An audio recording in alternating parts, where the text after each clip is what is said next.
بسم الله الرحمن الرحيم والنازعات غرقا والناشطات نشطا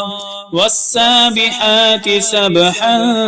فالسابقات سبقا فالمدبرات أمرا يوم ترجف الراجفة تتبعها الرادفة قلوب يومئذ واجفة أبصارها خاشعة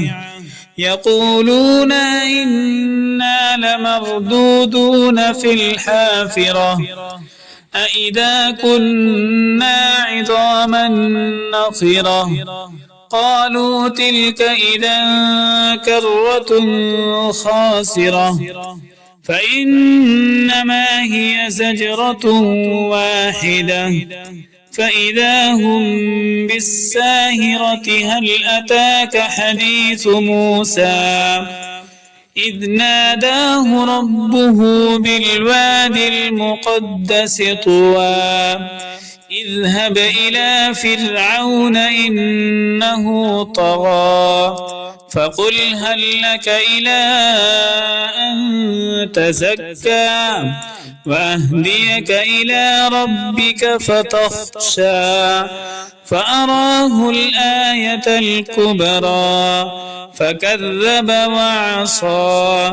ثم أدبر يسعى فحشر فنادى فقال أنا ربكم الأعلى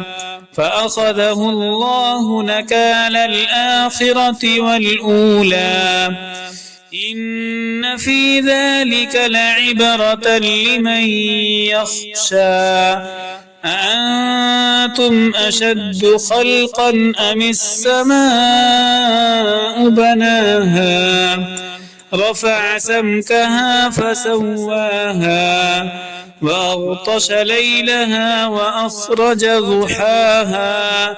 والأرض بعد ذلك دحاها أخرج منها ماءها ومرعاها والجبال أرساها متاعا لكم ولأنعامكم فإذا جاءت الطامة الكبرى يوم يتذكر الإنسان ما سعى وبرزت الجحيم لمن يرى فأما من طغى وآثر الحياة الدنيا فإن الجحيم هي المأوى وأما من خاف مقام ربه ونهى النفس عن الهوى فإن الجنة هي المأوى يسألونك عن الساعة أيان مرساها فيم أنت من ذكراها إلى ربك منتهاها إنما أنت منذر من يخشاها كأنهم يوم يرونها لم يلبثوا إلا عشية أو ضحاها.